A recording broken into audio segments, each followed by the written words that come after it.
एक समय की बात है। एक छोटे से गांव में एक लड़का रहता था जिसका नाम अर्जुन था। अर्जुन को किताबें पढ़ने का बहुत शौक था, लेकिन उसका गांव इतना छोटा था कि वहां कोई पुस्तकालय नहीं था। एक दिन अर्जुन जंगल की ओर चल पड़ा। वहां उसकी नजर एक पुरानी धूल भरी किताब पर पड़ी। वह किताब बहुत पुरानी लग रही थी और उसके कवर पर सोने के अक्षरों से लिखा था, जादुई किताब।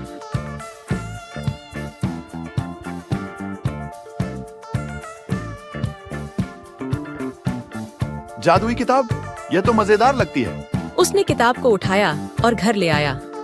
घर पहुंचकर उसने किताब को खोला तो पहले पन्ने पर लिखा था, इस किताब के पन्ने पलटते ही तुम एक अलग दुनिया में पहुंच जाओगे। अर्जुन ने इसे मजाक समझा और पन्ने पलटने लगा। जैसे ही उसने दूसरा पन्ना पलटा, अचानक कमरे में एक अजीब सी रोशनी फैल गई। दीवारें हिलने लगीं, फर्श गायब हो गया और अर्जुन हवा में तैरने लगा। कुछ ही पलों में वह एक अजनबी और अद्भुत दुनिया में जा पहुंचा। ये दुनिया किसी परी कथा से कम नहीं थी। चारों ओर चमचमाती झीलें, उड़ते हुए पर्वत और हवा में तैरते हुए महल थे। अर्जुन की आंखें खुशी से चमक उठीं। तभी एक परी उसके सामने प्रकट हुई।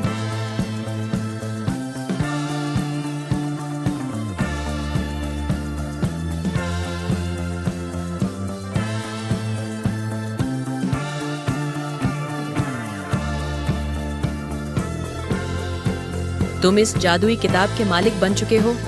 अब तुम्हारे हाथ में इस दुनिया की सारी शक्तियां हैं, लेकिन इसके साथ एक शर्त भी है। कौन सी शर्त? तुम्हें हर दिन एक नई चुनौती का सामना करना होगा। अगर तुम किसी भी चुनौती में असफल होते हो, तो यह जादुई दुनिया हमेशा के लिए तुम्हें कैद कर लेगी। मैं तैयार हूँ। पहली चुनौती के रूप में परी ने अर्जुन को एक जंगल की ओर इशारा किया। वहाँ एक भयंकर दानव का निवास था जो पूरी दुनिया में अंधकार फैलाना चाहता था। अर्जुन को उसे हराने का काम सौंपा गया। अर्जुन ने अपनी किताब खोली और उसमें से एक तीर और धनुष निकाले। वह दानव के पास पहुंचा, लेकिन जैसे ही वह तीर चलाने वाला था, दानव ने अपनी गहरी आवाज में कहा,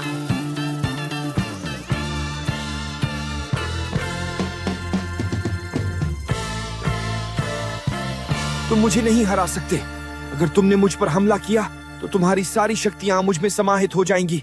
अर्जुन ने कुछ सोचा और तीर वापस रख दिया। उसने किताब को फिर से खोला।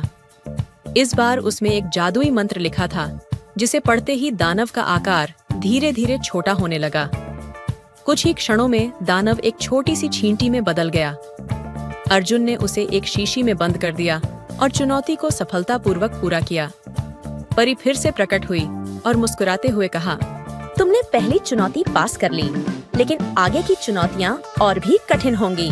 अगली सुबह अर्जुन की अगली चुनौती उसे एक गहरे समुद्र में ले गई। वहाँ एक विशालकाय ड्रैगन था जो समुद्र के नीचे छिपी एक जादुई मोती की रक्षा कर रहा था।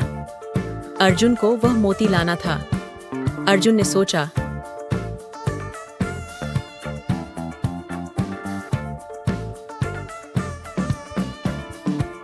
अगर मैं सीधे ड्रैगन से लड़ने की कोशिश करूंगा तो शायद मैं हार जाऊं। उसने अपनी किताब खोली और उसमें से एक विशेष औषधि निकाली, जिसे पीते ही वह पानी में सांस ले सकता था।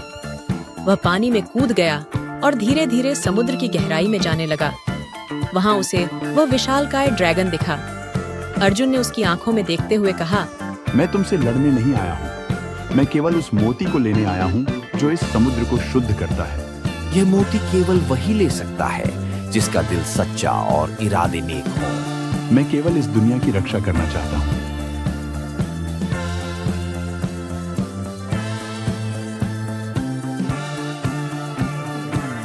ड्रैगन ने अपनी विशाल पूंछ से मोती निकाला और अर्जुन को दे दिया। इस तरह अर्जुन ने दूसरी चुनौती भी पूरी कर ली। अब तक अर्जुन को यह एहसास हो चुका था कि जादुई दुनिया में रहना जितना आकर्षक था, उतना ही खतरनाक भी।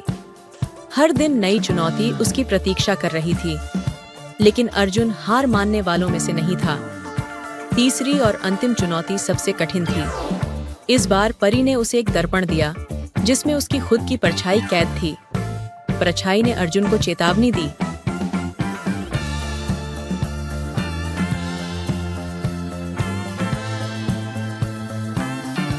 तुम मुझे नहीं हरा सकते, क्योंकि मैं तुम ही हूँ। मैं तुम्हारी हर कमजोरी, हर डर का प्रतीक हूँ। अर्जुन को समझ में नहीं आ रहा था कि वह अपनी ही परछाई से कैसे लड़े। उसने अपनी किताब खोली, लेकिन इस बार किताब में कुछ भी नहीं लिखा था। अर्जुन घबरा गया। तभी उसे एक ख्याल आया। उसने आंखें बंद कीं और अपने दिल से बात की। उसने खुद से कहा, मुझे अपनी कमजोरियों को स्वीकार करना होगा, तभी मैं अपनी परछाई को हरा पाऊंगा। जब अर्जुन ने यह कहा तो उसकी परछाई धीरे धीरे फीकी पड़ने लगी और कुछ ही देर में गायब हो गई। अर्जुन ने अपनी अंतिम चुनौती भी पार कर ली थी। परी आखिरी बार प्रकट हुई और बोली, तुमने अपनी सभी चुनौतियाँ सफलतापूर्वक पार कर लीं। अब तुम इस जादुई दुनिया के सच्चे मालिक हो।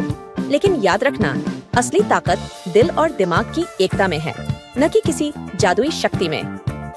अर्जुन ने सिर झुकाकर परी को धन्यवाद दिया और अपने गांव लौट आया। अब उसके पास न केवल जादुई शक्तियां थीं, बल्कि एक सच्चा दिल और मजबूत इरादा भी था। और इस तरह अर्जुन की जादुई दुनिया की यात्रा समाप्त हुई, लेकिन उसके अंदर की सीख उसे जीवन भर याद रही।